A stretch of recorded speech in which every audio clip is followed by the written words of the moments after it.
Hello అండి. మనము ఈరోజు ఎడిమా ఇన్ ప్రెగ్నెన్సీ గురించి తెలుసుకుందాము. I'm doctor Lavanya from Maitrisri fertility centre. ప్రెగ్నెన్సీలో తరచుగా మనము కాళ్ళవాపులు వస్తున్నాయి అనే కంప్లెయింట్ అనేది వింటూ ఉంటాము. ఏది నార్మల్ ఎడిమా, ఏది అబ్నార్మల్ ఎడిమా అనేది తెలుసుకుందామండి ఈరోజు మనము. సో, కాళ్ళవాపులు అనేది మనము సెవెంత్, ఎయిత్ మంత్ గానీ లేదా ఫిఫ్త్ మంత్ తర్వాత మెల్లగా గర్భసంచి పెరుగుతున్న కొద్దీ మన కాళ్ళ నరాలు వెయిన్స్ మీద ప్రెషర్ పడడం వల్ల నీరు అనేది కాళ్ళలో చేరిపోతూ ఉంటుంది.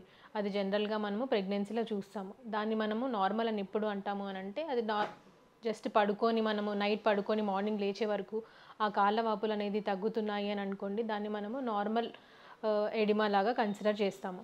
ఎప్పుడు అబ్నార్మల్ ఎడిమా అని అంటాము అనంటే, సో బీపీ రికార్డింగ్స్ మెజర్ చేసుకుంటూ ఉండాలి. ఇన్ కేస్ బీపీ అనేది ఎక్కువగా ఉన్నా కూడా మనకి కాళ్ళ వాపులు వచ్చే అవకాశాలు ఉంటాయి.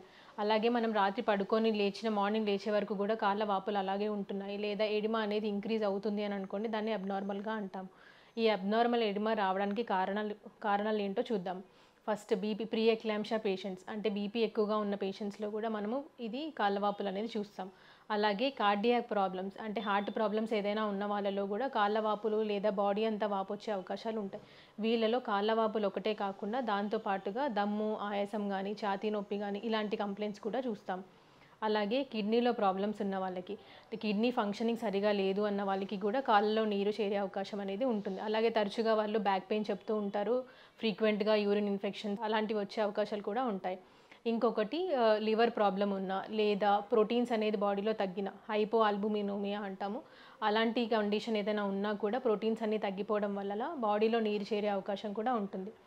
సో, మనము ప్రికాషన్స్ ఈ ఎడిమా అనేది అవాయిడ్ చేయడానికి ఎలాంటి ప్రికాషన్స్ తీసుకోవాల్సి ఉంటుంది. సో, హై సాల్ట్ ఇంటేక్ అంటే సోడియం కంటెంట్ ఎక్కువున్నవి అవి జనరల్‌గా అవాయిడ్ చేస్తే మంచిది. అంటే నార్మల్‌గా ఇంట్లో ఎక్స్‌ట్రాగా ఉప్పు కలుపుకొని తినకుండా ఉన్న డైట్‌లో కొంచెం ఉప్పు తగ్గించుకొని తినడము, లేదా బయట processed food like French fries అట్లాంటివి కొంచెం అవాయిడ్ చేస్తే మంచిది. మంచిగా వాటర్ కంటెంట్ తీసుకోవాల్సి ఉంటుంది. అలాగే పడుకునేటప్పుడు కాళ్ళ కింద ఒక పిల్లో పెట్టుకొని పడుకోవడము, లేదా ఎడమవైపు తిరిగి పడుకోవడం అనేది కామన్‌గా చేసుకుంటే బెటర్. ఎందుకనంటే ఎడమవైపు తిరిగిపోవడం వల్ల రక్తం సరఫరా అనేది మంచిగా అయిపోయి కాళ్ళ వాపులనేది కొంచెం తగ్గుతాయి. అలాగే మనము ఇందాక చూసినట్టుగా ప్రోటీన్స్ తక్కువున్న వాళ్ళలో కూడా ఎడిమా అనేది వస్తుంది కాబట్టి, సో ప్రోటీన్స్ ఒకసారి లివర్ ఫంక్షన్ టెస్ట్ అనేది టెస్ట్ చేసుకొని ఇన్ కేస్ ప్రోటీన్స్ తక్కువగా ఉంటే దానికి కరెక్షన్ చేసుకుంటే కూడా కొంచెం కాళ్ళ వాపులనేవి తగ్గుతాయి. అలాగే హార్ట్ ప్రాబ్లమ్ ఉన్న వాళ్ళకి ఒకసారి డాక్టర్‌ని కన్సల్ట్ అయ్యి నెసెసరీ మెడికేషన్ అనేది స్టార్ట్ చేయండి. అండ్ ఇంకొకటి కిడ్నీ ఫంక్షన్ టెస్ట్ కూడా కిడ్నీస్ ఎలా ఫంక్షన్ అవుతున్నాయి అనేది దానికి సంబంధించిన పరీక్షలు కూడా చేసుకోవాల్సి ఉంటుంది. అలాగే ఇంకొక రీజన్ ఏంటి అనంటే అనీమియా బ్లడ్ తక్కువున్నా కూడా అంటే మన బాడీలో హిమోగ్లోబిన్ లెవెల్స్ అనేది తక్కువగా ఉన్నా కూడా బాడీలో వాపు రావడం గానీ, కాళ్ళలో వాపు రావడం గానీ తరచుగా చూస్తూ ఉంటాము. సో, హిమోగ్లోబిన్ లెవెల్స్ ఒక్కసారి చెక్ చేసేసుకొని దానికి తగ్గట్టుగా ట్రీట్మెంట్ తీసుకుంటే బెటర్ అండి. అండ్ ఇంకా బీపీ ఎక్కువగా ఉన్న వాళ్ళ పేషెంట్స్‌లో మనము బీపీ వచ్చే అవకాశాలు అంటే ఏ లక్షణాలు ఉంటే మనకి బీపీ వచ్చే అవకాశాలు ఉంటాయనేది ఒకసారి చూద్దాము. నార్మల్‌గా ఇలా అంటే అబ్నార్మల్ ఎడిమా, పీడల్ ఎడిమా రెస్ట్ తీసుకున్నా గూడా ఎడిమా తగ్గకపోవడం ఒకటి, లేదా వారానికి 2 కేజీల కంటే ఎక్కువగా వెయిట్ పెరగడం గానీ, అండ్ హెడ్‌ఏక్, కళ్ళు మసకలు అట్లాంటి సింప్టమ్స్ వచ్చే వాళ్ళకి కూడా బీపీ వచ్చే లక్షణాలు ఉంటాయి.